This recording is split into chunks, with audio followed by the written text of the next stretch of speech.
만사로 형통하세요. 오늘 등록하신 분 김순자 성동님 어디 계신가요? 한번 일어나 보세요. 네, 잘 오셨습니다. 박수하고 축복합니다. 하늘의 복이 넘쳐날 줄로 믿습니다. 네. 요즘에 개봉하는 영화 중에서요 7월 초에 벌써 한 달이 다 돼가는데도 1등은 못하지만 2등 한 270만이 본 그러한 영화 중에 인사이드 아웃이라고 하는 영화가 있어요. 애니메이션 영화인데 혹시 본 사람 있으신가요? 본 사람 해봐요. 아, 봤군요. 아무도 없어요. 그냥 봤다고 한 거예요. 보라는 얘기예요. 그 영화가 우리에게 주는 여러 가지 재밌는 이야기들이 있는데, 사람이 왜 수시로 감정이 변하느냐? 그 마이크 조절을 잘 해보세요. 또 너무 약해졌어요, 모니터. 왜 사람이 수시로 감정이 변하느냐? 그런 이제 이야기인데요. 사람의 머릿속에 이 감정을 조절하는 그런 본부가 있어요. 그 본부 안에 5사람이 근무하는데, 기쁨이, 슬픔이, 버럭이, 까칠이, 소심이, 이것들이 사람을 조종하는 것에 따라서 기쁘기도 하고 슬프기도 하고 감정이 왔다 갔다 한다라고 하는 거죠. 근데 주인공 중에 그 딸 라일리라고 하는 딸이 있는데, 이 아이가 사춘기를 맞으면서 갑자기 이상해지고 문제아가 되어지거든요. 영화에서는 왜 그러냐면 이 사람의 머리를 조절하는 이 감정의 본부 안에 있는 기쁨이하고 슬픔이가 어쩌다가 오작동이 돼가지고 그 라일리의 머릿속에서 빠져나가 버렸어요. 그러니까 뭐만 남아요? 까칠이, 소심이, 버럭이만 남아가지고 막 화를 내고 막 까칠하게 굴고, 그냥 어느 때는 막 한없이 우울하고 그렇게 되는 거죠. 근데 그냥 어쩌다 그냥 우여곡절을 겪어가지고 결과적으로는 기쁨이도 돌아오고 슬픔이도 돌아오면서 아이가 행복한 아이로 변한다, 뭐 그런 얘기예요. 한번 영상을 볼까요? 잘 보세요. 퀴즈가 나가거든요. So, Riley, how was the first day of school? Fine, I guess. Did you guys pick up on that? Sure did. Something's wrong. Signal the husband.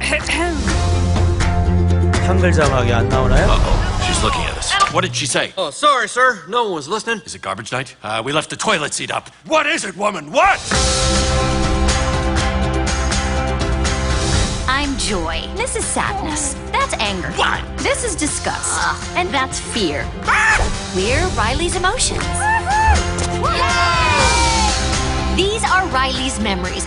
They're mostly happy, you'll notice, not to brag. I wanted to maybe hold one. What happened? Sadness? She did something to the memory. Is everything okay? I don't know. Take it back, Joy. Trying. Joy, no, Let wait. go. The core memories. No. Can I say that curse word now? What do we do now? Nothing's working. Why isn't it working? We have a major problem. Oh, I wish Joy was here. We can fix this. We just have to get back to headquarters. That's long-term memory. You could get lost in there. Think positive. Okay, I'm positive you will get lost in there. What was that? Was it a bear? There are no bears in San Francisco. I saw a really scary guy. He looked like a bear. This place is huge. Imagination Land? No way. 기쁨이. Dream Productions? Rainbow Unicorn. She's right there. I loved you in Fairy Dream Adventure Part 7. Okay, bye. I love you. You can't focus on what's going wrong. There's always a way to turn things around.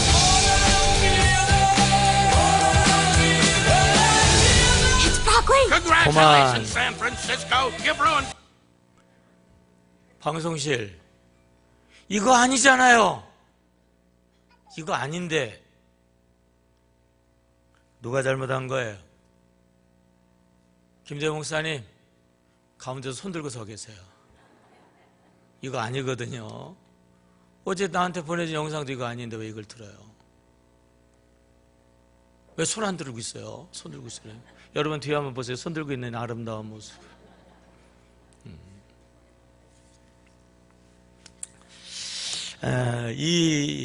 좀 잘 봤어야 되는데, 그럼 퀴즈를 못 내잖아요. 퀴즈를. 이제 아이하고 엄마 아빠가 이제 밥상에 있는데 아이가 영 모습이 안 좋은 거예요. 그러니까 엄마가 걱정스러워가지고 학교에서 무슨 일이 있었냐고 물었는데 퉁명스럽게 대답을 하네요. 그러니까 엄마가 걱정스러워가지고 아이에게 자꾸 물어보는데 아이가 반응이 별로 안 좋으니까 내가 하면 안 되겠다 그래가지고 아빠한테 사인을 보내요. 아빠. 근데 아빠는 그때 무슨 생각을 하고 있었냐면은 미식 축구 그 생각만 하고 있는 거야. 뭔 소리인지를 몰라. 그러다가 엄마가 자꾸 사인을 주니까 아빠의 머릿속에 있는 이제 이 감정 조절 기능 중에서 한 개 작동이 된단 말이에요. 그러면서 왜 나한테 뭐라고 그러냐고 또 막 그러고 너는 또 왜 그러냐고 막 그러다가 나중에 아이는 밥도 못 먹고 쫓겨가지고 방에 들어가요. 그런 식의 뭐 이렇게 이야기인데, 그 엄마는 늘 뭐가 그 생각을 주장하고 있느냐면요, 슬픔이 주장하고 슬픔. 늘 걱정과 염려가 그 엄마의 머릿속에 주 조종사의 조종사. 아버지는 뭘 것 같아요? 아버지 버럭이에요. 버럭이.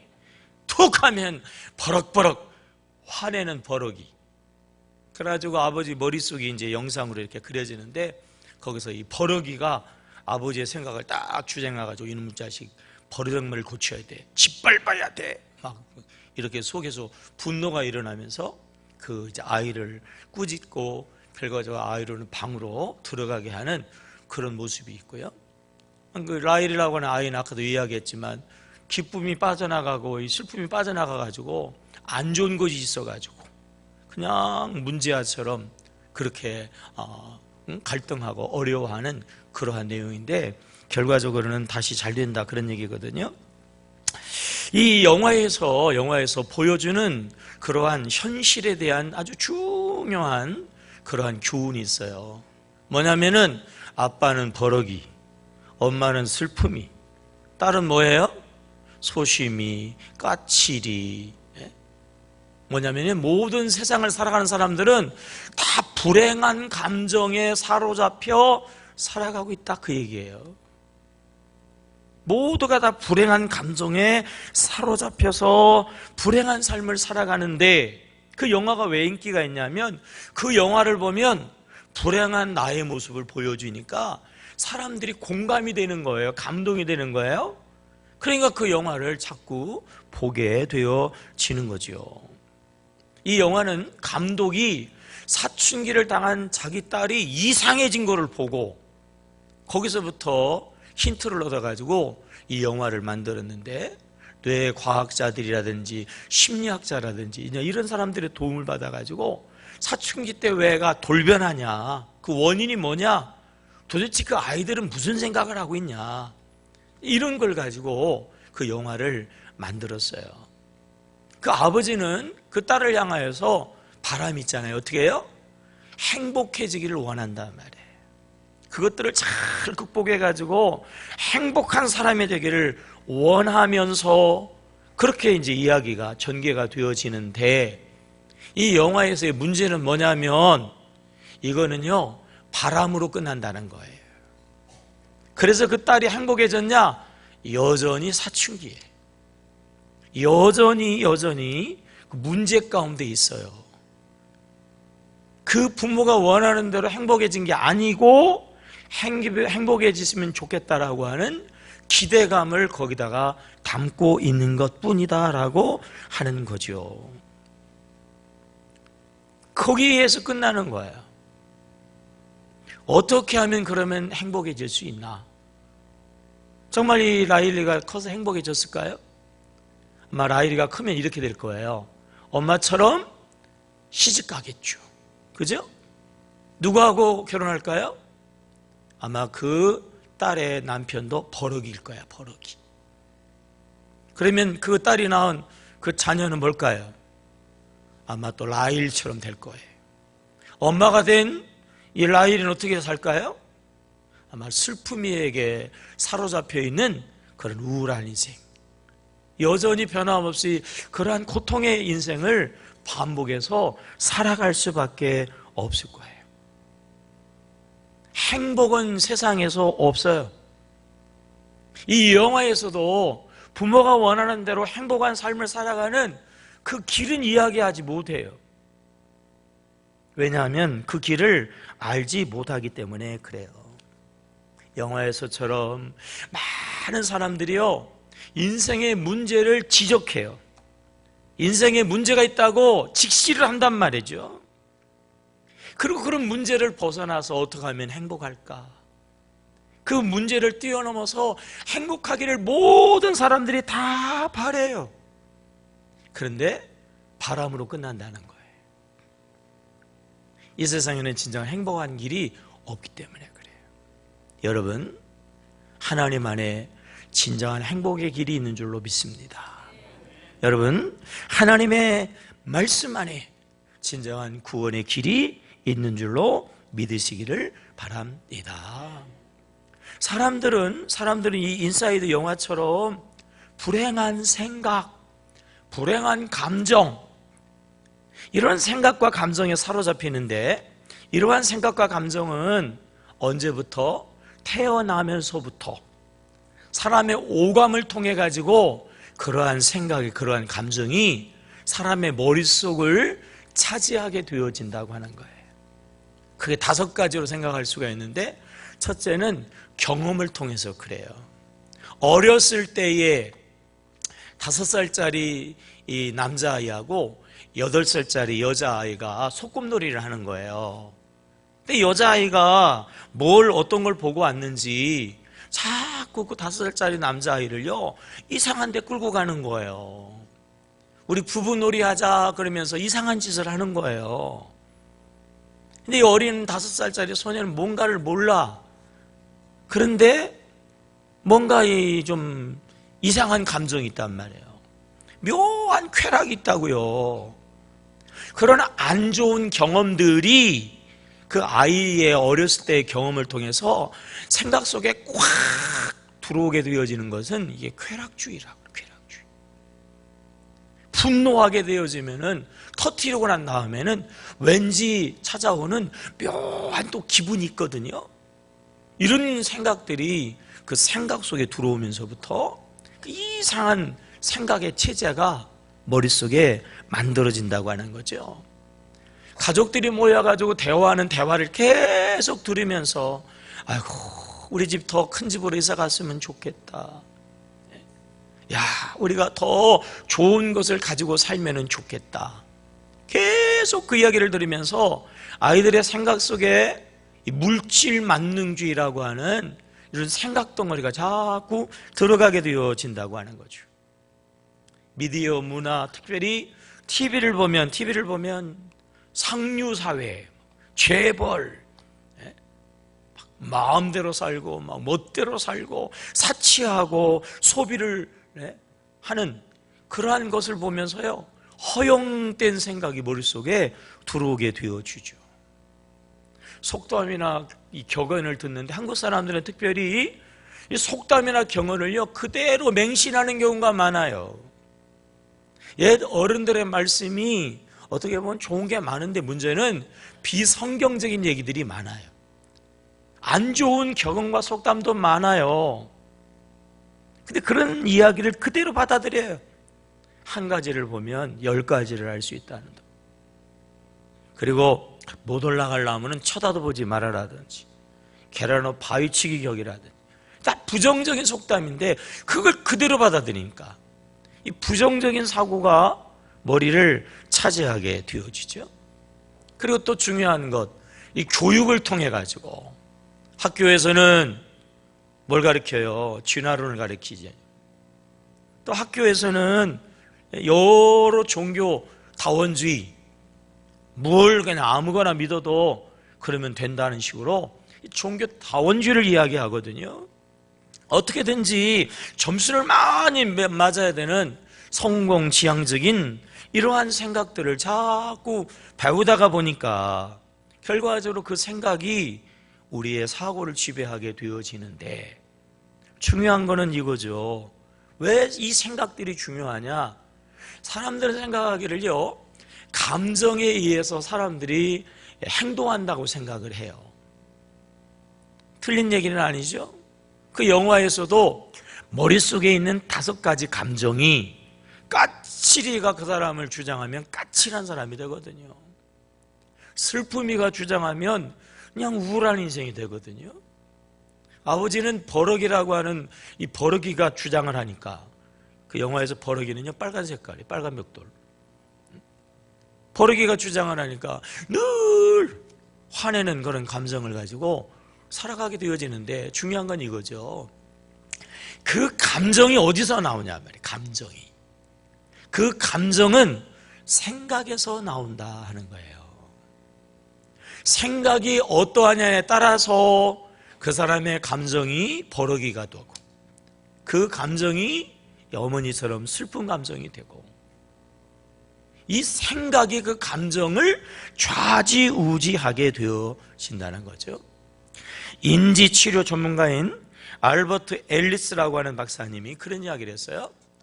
모든 일에 있어서는요, 사건이 있어, 사건. 그 다음에는 해석이 있어요. 그 다음에는 감정이 있어요. 그 다음에는 행동이 있다는 거죠. 모든 것들은 이런 사이클로 움직여요. 어떤 일이 딱 발생하면 그 일에 대한 해석이 있고, 거기에 대한 감정이 이제 결정되어지고, 그 감정에 따라서 행동하면서 그 사람의 운명이 결정되어진다고 하는 거예요. 사람들은 무슨 일을 당하게 되어지면은요, 감정이 이제 속에서 생기거든요.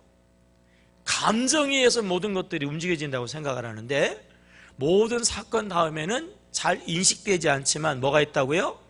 그 사건을 해석하는 그러한 과정이 꼭 있다는 거예요. 예를 들면 이런 거예요. 뱀을 봤어요. 뱀을 딱 보는 순간 두려움이 확 밀려오게 되어진단 말이에요. 그런데요 한국 사람들은요, 뱀을 딱 보는 순간 웃음이 싹 지어진단 말이에요. 복날에. 그렇죠. 저거 잡아먹으면 어떻게? 보약되겠다 그런다. 네?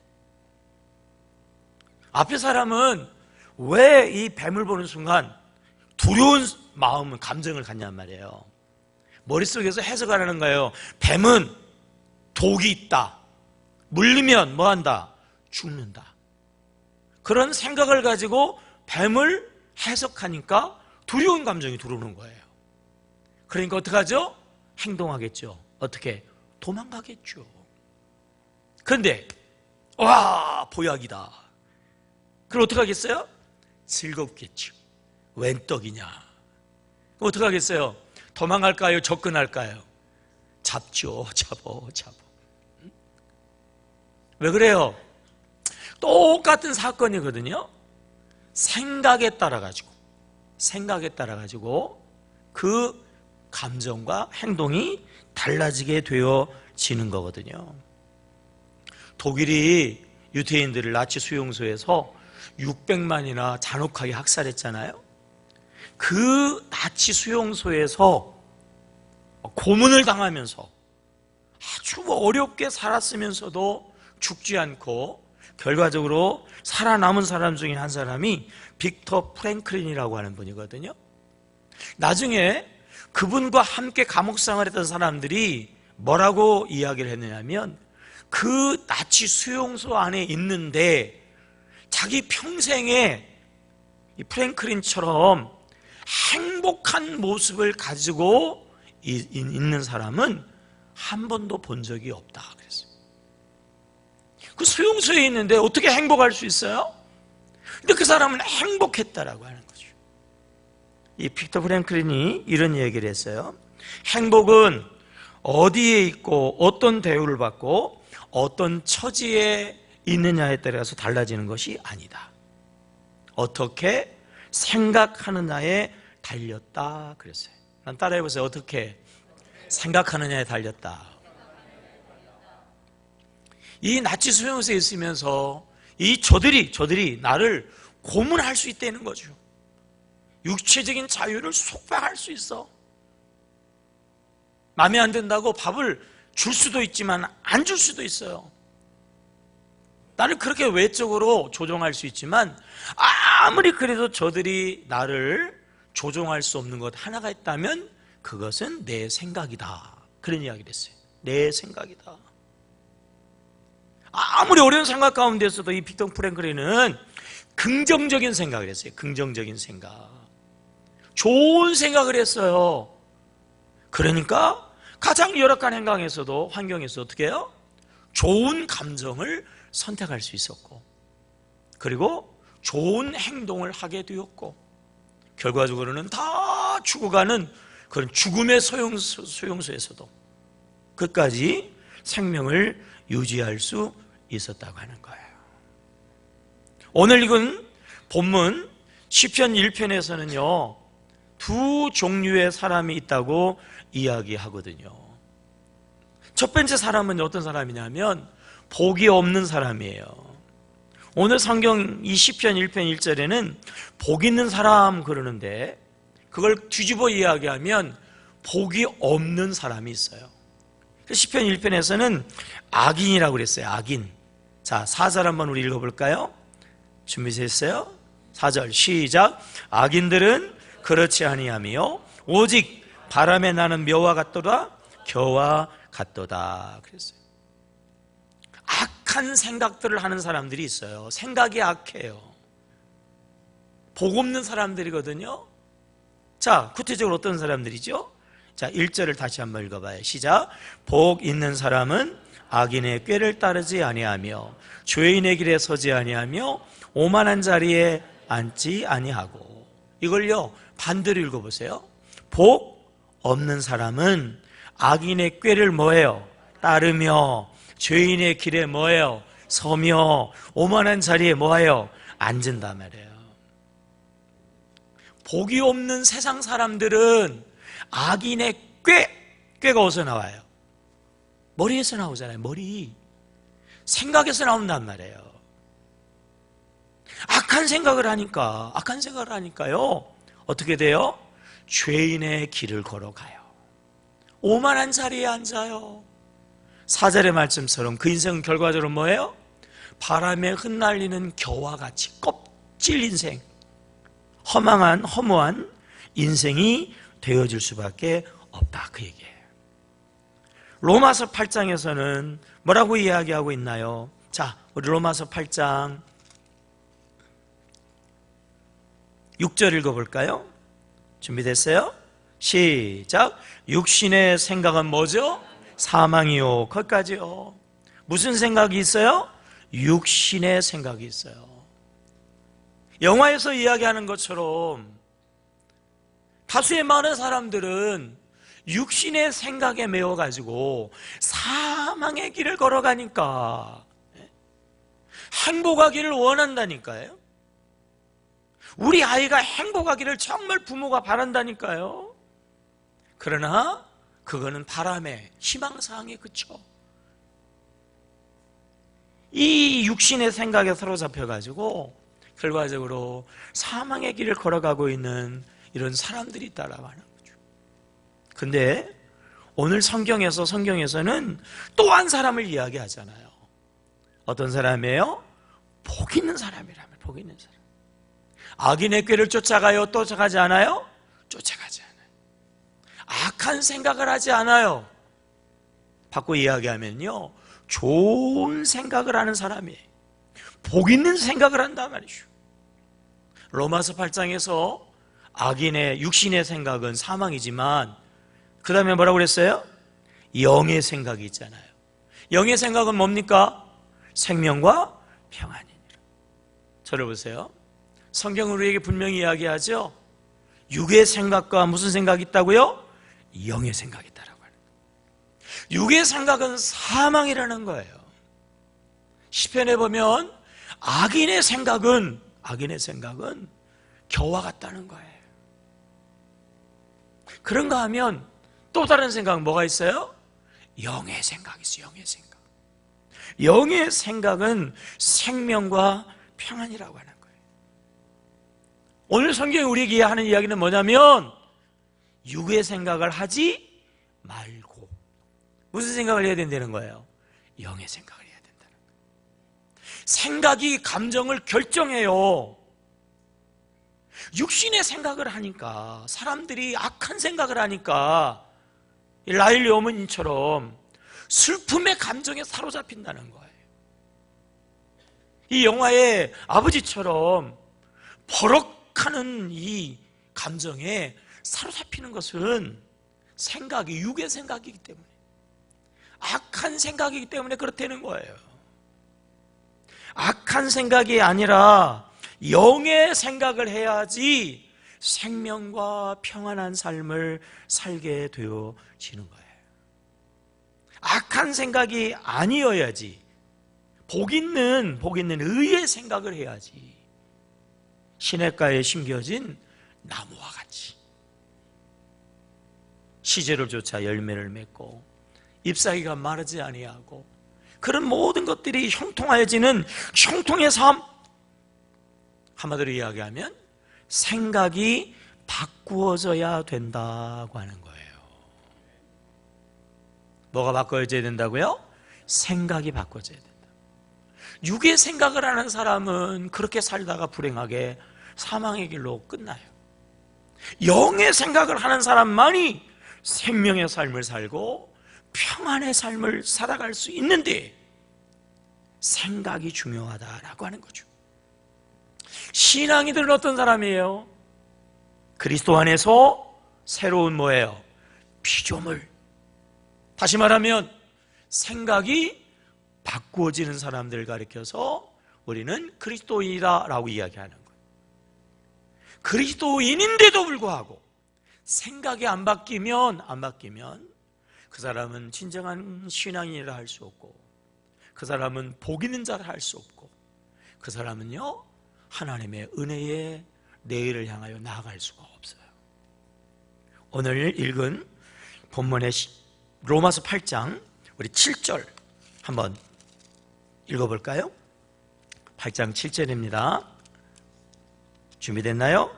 시작. 육신의 생각은 하나님과 뭐가 되죠?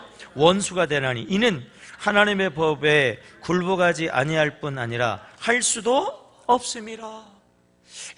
내가 신앙생활을 시작하였는데 이제 하나님의 말씀대로 살아야지, 내가 신앙인이니까 하나님의 말씀을 우리가 잘 지켜야지.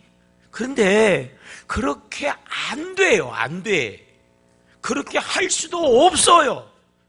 그래, 신앙생활이 너무 괴로운 거예요. 왜 그럴까요? 왜 그러냐면 육신의 생각을 여전히 생각하고 있기 때문입니다. 영의 생각으로 변해야 하나님이 기뻐하시고 또 하나님의 은혜의 삶을 살아가게 되어지는데, 육신의 생각은 하나님과 원수가 돼요. 하나님의 법에 굴복하지 아니하나요? 그리고 하나님의 법을 따라갈 수도 없어. 뭐가 문제라고요? 생각이 변하여지 않았기 때문이단 말이에요. 여러분, 다시 한번 그리스도 안에서 특별히 여러분들이 생각이 변화되어지기를 주의 이름으로 축복합니다. 생각이 변화야지 진짜 그리스도인이고, 생각이 변화해질 때 하나님이 기뻐하는 자고, 하나님이 기뻐하셔야 하늘에 복이 임하게 되어지고. 아멘이에요. 생각이 변하면 감정이 변해요. 감정이 변하면 행동이 변해요. 행동이 변하면 운명이 바꿔진단 말이에요. 아멘이에요. 육의 생각이 무슨 생각으로? 영의 생각으로. 악한 복받지 못하는 생각이 의로운 복 있는 자의 생각으로, 악인의 꾀를 쫓아가지 아니하는 그러한 복 있는 생각으로 바꾸어져야 된다라고 하는 거죠. 어떻게 하면 사람의 생각이 바꿔질 수 있을까요? 여러분, 사람의 생각은 태어나면서부터 아까 말씀대로 오관을 통하여서, 어려서부터 경험을 통해서, 그리고 이 들리는 이야기를 통해서, 문화를 통해서, 또 이러저러한 많은 가르침을 통하여서 이 생각이요, 수십 년 사람의 생각을 딱 만들어 놨어요. 수십 년 굳어진 이 생각이 하루아침에 바뀔 수는 없어요.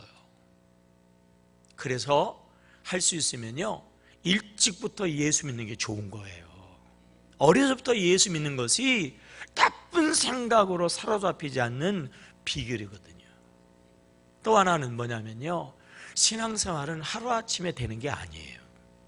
오랜 생각이 굳어지는 것처럼 그것이 바꾸려고 그러지면은 나름대로는 오랜 세월이, 시간이 필요한 거예요.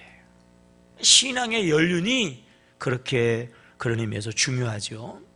그런데 여러분, 이렇게 생각이 오랜 세월 굳어져 가지고 안 바뀌는 것 같아도 포기하면 안 됩니다. 왜냐하면 하나님 안에 능치 못함이 없는 줄로 믿습니다. 하나님이 하시면 됩니다. 하나님의 방법대로 하면 됩니다. 하나님의 방법이 성경 안에 있거든요. 성경의 원리대로 하면 생각도 바꿔지는 줄로 믿습니다.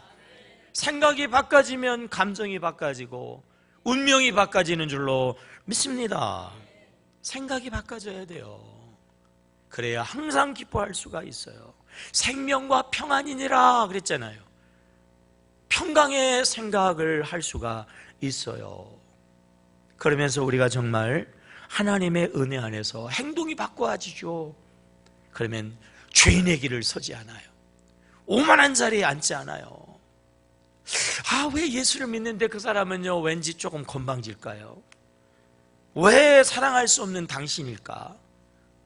예수 믿는데 매력 덩어리가 되어야 되는데, 예수 믿는데 왜 가까이 하기는 어려운 당신이 될까? 왜 그럴까요? 예수 안에 있는데도 생각이 바꿔지지 않아서 여전히 오만한 자리에 앉아 있어요. 여전히 죄인의 생각을 하고 있으니까 이 잘 안 맞는 거거든요. 이 생각이 바꿔져야 되는데 바꿔질 수 있단 말이에요. 바꿔져야 된다고, 바꿔져야지는 그 방법을 우리 하나님은요 분명히 성경을 통해서 이야기하고 있어요. 다시 한번 여러분, 복 있는 생각으로 바꿔지기를 축복합니다. 영의 생각으로 바꿔지기를 축복합니다. 의의 생각으로 바꿔지기를 축복합니다. 오늘 시편 1편에서 그 비결을 우리에게 가르쳐주고 있잖아요. 자, 시편 1편으로 다시 가가지고 2절입니다. 2절. 이게 우리의 운명을 바꾸는 비결이에요.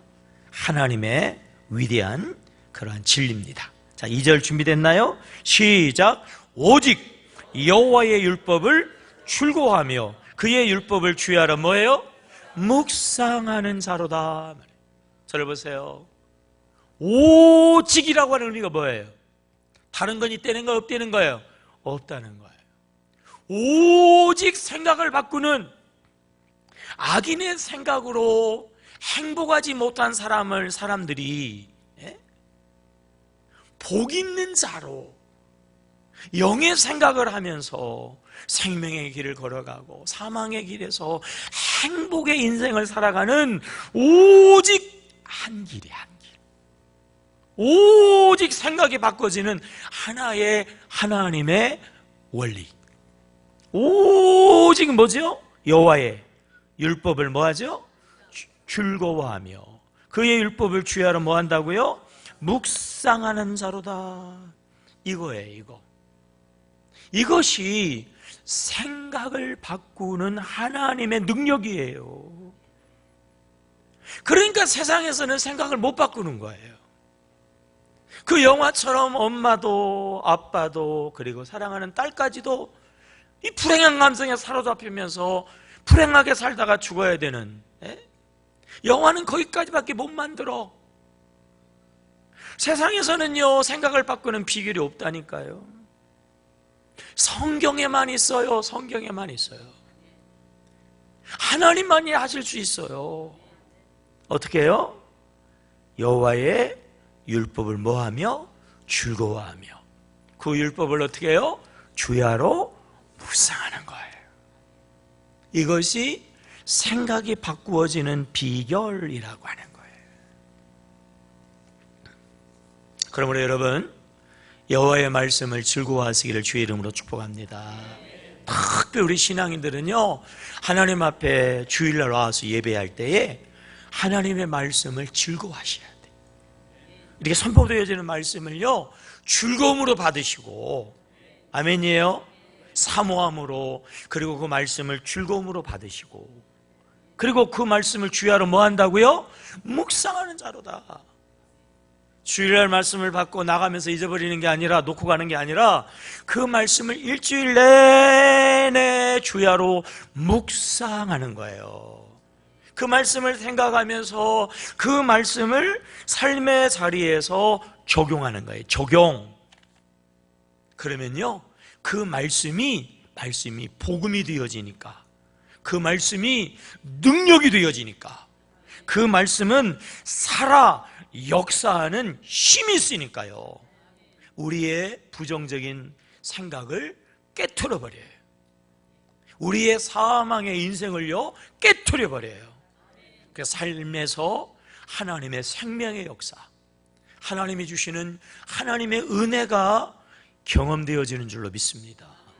그러한 체험이 우리의 생각을 다시 바꿔. 그러면서 영의 생각으로 확대되어지고, 영의 생각으로 굳어지고, 영의 생각으로 무장되어지게 될 때에 더 큰, 더 많은 하나님의 은혜로 나아가게 되어지는 줄로 믿습니다. 우리 교회도 와가지고 간증한 유태현 박사님 있었잖아요. 그분은 너무 가난한 그런 빈농의 아들로 태어나가지고 너무 배를 고르니까, 뭐 먹는 때보다 못 먹는 때가 너무 많으니까 먹는 것이 한이 돼가지고, 내가 여기서 이렇게 살다가는 그냥 굶어 죽게 생겼다. 죽어도 한번 노력은 시도는 해봐야지. 내가 서울 가가지고 내가 성공해서 농촌을 확 바꾸어서 적어도 먹는 거는 문제 없는 농촌을 만들어야 되겠다. 그러한 마음을 가지고 서울로 이제 상경하기 전에 교회 학교를 다녔는데, 교회 학교 전수사님에게 이제 인사를 하러 갔더니 그 전수사님이 잘 가라고 축복 기도해 주면서 손바닥에다가 볼펜으로 빌413 이렇게 하나를 써줬어요. 빌413.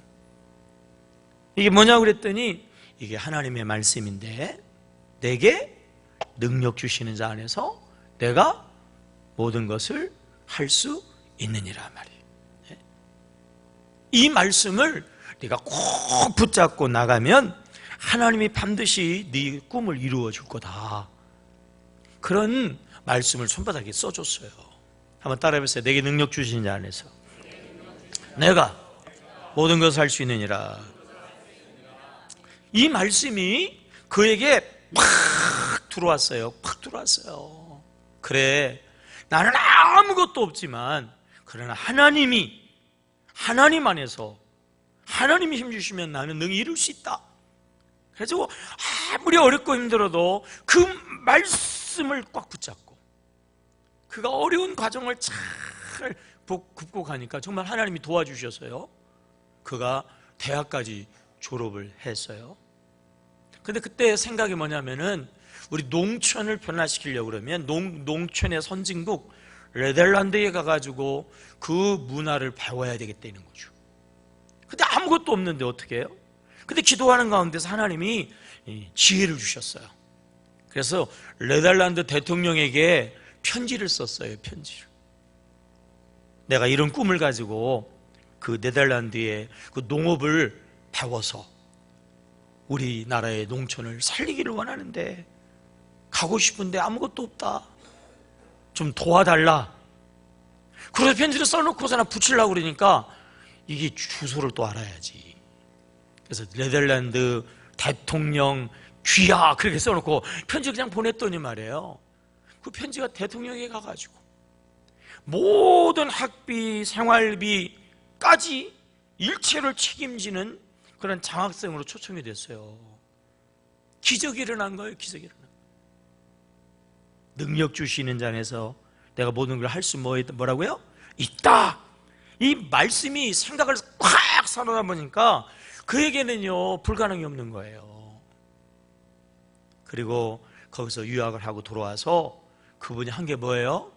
농촌을 살리는 운동. 뭐를 했어요? 새마을 운동을 했다. 우리나라 농촌이 하루아침에 뒤집어졌잖아요. 완전히 달라졌잖아요. 누구에 의해서? 이 한 사람이 하나님의 말씀에 생각이 확 바꿔지니까 이러한 위대한 역사를 이루게 되었다라고 하는 것입니다.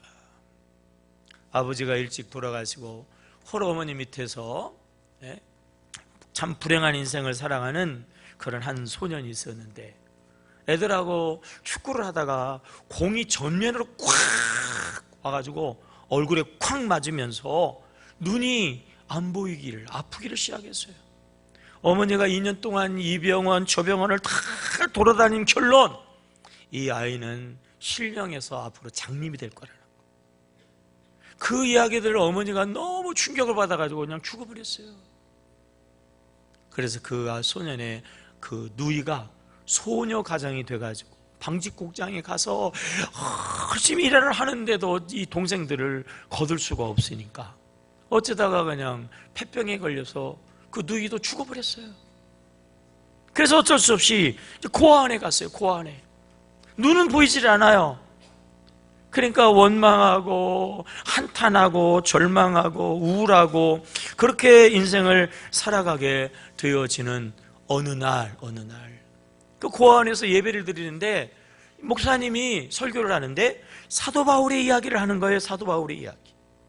사도 바울은 안질이 있어가지고 늘 눈에서 피구름이 늘 나서 눈을 잘 뜨고 보지도 못하는 사람이었다.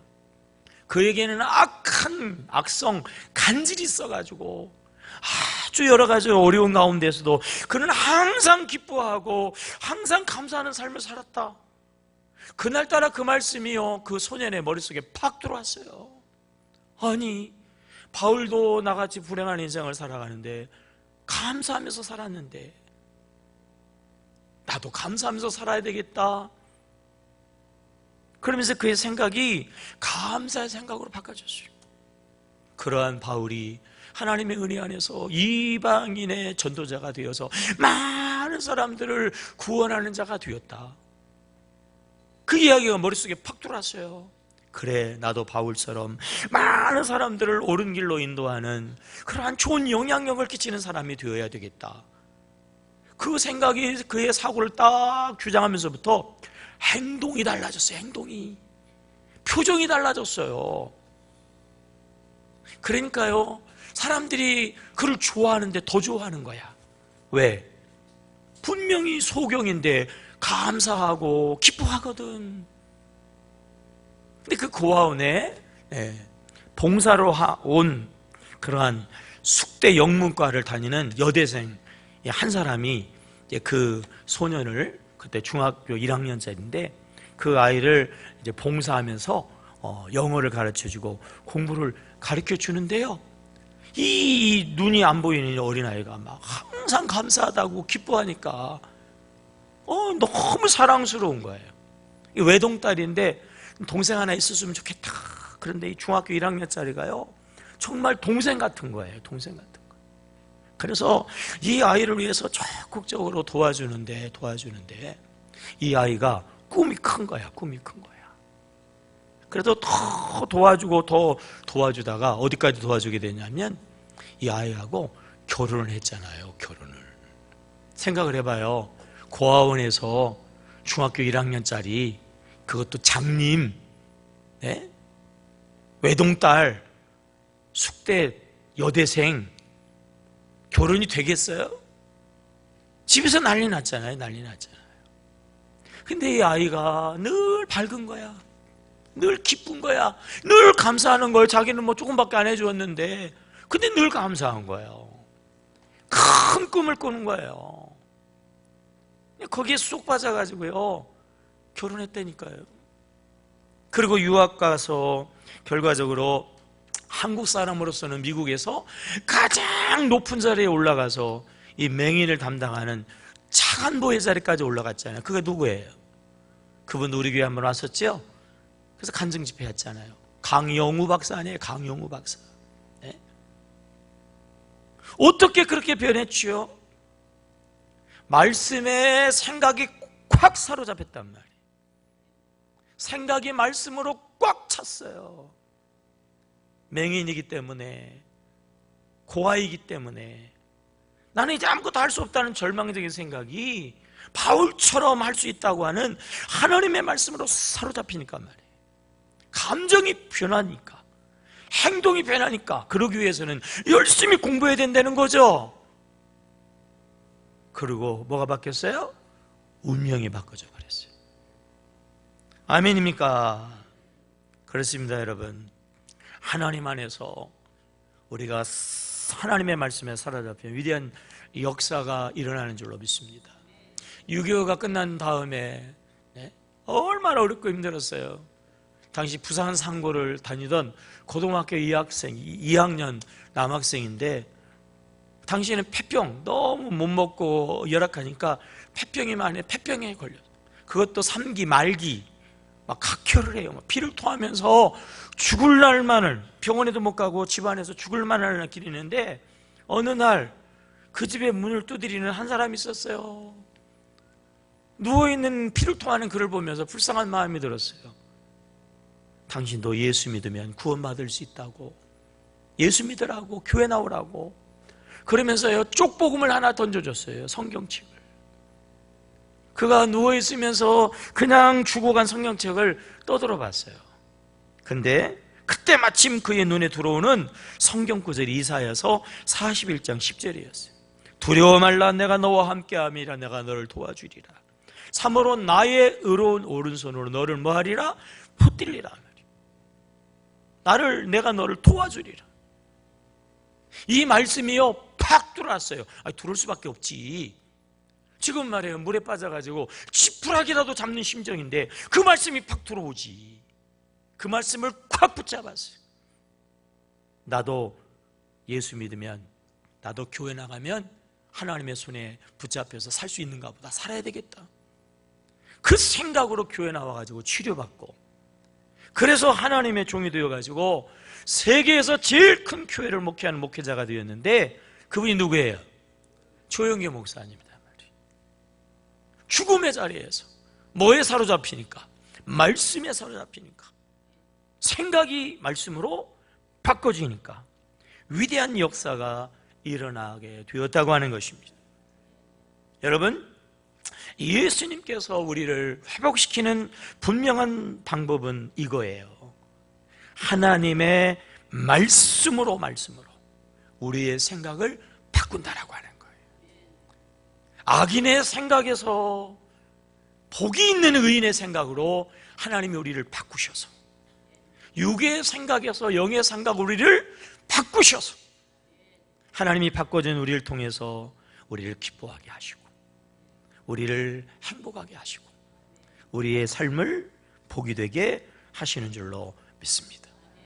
여호와의 율법을 즐거워하고 그 율법을 주야로 묵상하는 이 삶을 통하여서 하나님은요, 우리의 운명을 바꿔 가신다라고 하는 것입니다. 하나님이 우리를 향하는 큰 소원이 있다고 그랬죠. 지지난 시간인가 말씀드렸어요. 하나님의 그 사람들 향한 소원을 구약의 축도에 담았다 그랬잖아요. 민수기 6장 24절이죠. 여호와 하나님께서 우리에게 복을 주시고 우리를 지키시기를 원하시고 우리에게 은혜 주시기를 원하시고 우리에게 평강 주시기를 원하시는 줄로 믿습니다. 이 하나님의 소원이 우리에게 어떻게 이루어지냐 말이에요. 여호와의 말씀을 뭐함으로? 즐거워함으로. 여호와의 말씀을 어떻게 함으로? 주야의 묵상함으로. 뭐가 바뀌어서? 생각이 바뀌어서. 하나님은 말씀을 통해서 우리의 생각을 바꾸시고 우리의 생각이 바꿔질 때에 그러한 복이 임하도록 하시는 줄로 믿습니다. 그래서 우리가 하나님의 말씀을 즐거워하며 하나님의 말씀을 묵상함으로 생각을 바꾸어야 된다라고 하는 거예요. 구체적인 방법은 이거예요, 여러분. 수레바퀴를 돌리는 거예요. 수레바퀴를. 따라보세요. 수레바퀴가 하나님이다. 다시 수레바퀴가 하나님의 축복이다. 아멘이에요? 여러분, 수레바퀴를 잘 돌리시기를 주의 이름으로 축복합니다. 그래서 생각이 바뀌면요, 시냇가에 심겨진 나무와 같아가지고 잎사귀는 마르지 아니하고 모든 행사는요 형통하게 되어지는 줄로 믿습니다. 시냇가에 심겨진 나무와 같은 여러분의 인생이 되어지기를 주의 이름으로 축복합니다. 그냥 되지 않는단 말이에요. 뭐를 돌려야 된다고요?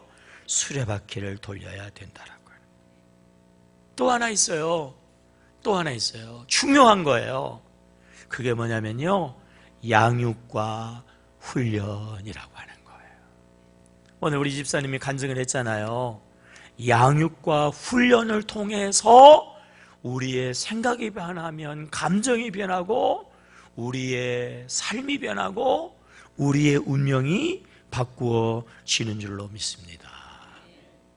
양육과 훈련을 그래서 여러분들이 받아야 된다고 그렇게 강조하는 거거든요. 오늘의 말씀의 제목이 뭔지 아시나요? 뭐예요? 일찍 일어나는 새가 뭐를 잡는다? 벌레를 잡는다. 절 보세요. 일찍 일어나야 됩니다. 일찍 일어나야 됩니다. 결실의 가을 다가오고 있거든요.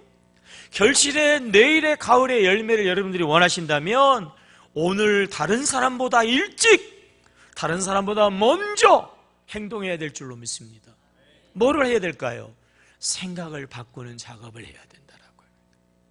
수레바퀴를 열심히 돌려야 된다라고 하는 거예요. 아멘이에요. 그래서 여러분 주보 속에 넣어드린 거 하나 있어요. 한번 열어보세요. 뭐가 있어요, 여러분? 대답을 하세요. 뭐가 있어요? 양육훈련, 모집 안내가 있잖아요. 따라해 보실까요? 양육과 훈련으로 변화되어진다. 아멘이에요. 양육과 훈련으로 생각이 바뀌어져야 그 인생이 시냇가에 심겨진 인생이 되기 때문에 오늘 이걸 넣어드린 거예요. 자, 다 연필을 들으세요. 빨리 동그라미를 해요. 시간이 없으니까 일단 아무거나 해요. 그 다음에 아래다 써요. 이름 얼른. 일찍 결단하셔야 돼. 미리 그냥 결단해버려요. 9월달부터 시작하지만요, 일찍 일어나야 됩니다. 일찍 일어나요. 쓰면서 따라해 보세요. 높이 나는 새가 멀리 본다. 높이 다른 새보다 올라가려면 일찍부터 날아가야 될 거 아니겠어요? 먼저 비행해야지 높이 날아서 멀리 보이지 않겠어요? 이 여름에 가을을 준비하셔야 돼요. 휴가 기간이라고 아무 생각도 안 하고 있으면 아무 일도 일어나지 않아요. 이 여름부터 결심하셔야 돼요. 미리부터 준비하셔야 돼. 그래야 생각이 변하면 운명이 바꾸어지는 줄로 믿으시기 바랍니다. 여러분, 지난 엊그제죠? 우리 중고등부 수련회 제가 갔다 왔어요. 갔더니요, 애들이 막 얼마나 이쁜지 요즘에 보기 드물게 정말 천진난만한 우리 청소년들의 모습이 보이더라. 수련회에 가서 말씀 안에 있으니까 아이들이 정말 천사들 같더라고요. 지난 시간인가 이경환 목사님 자녀교육법 얘기했잖아요.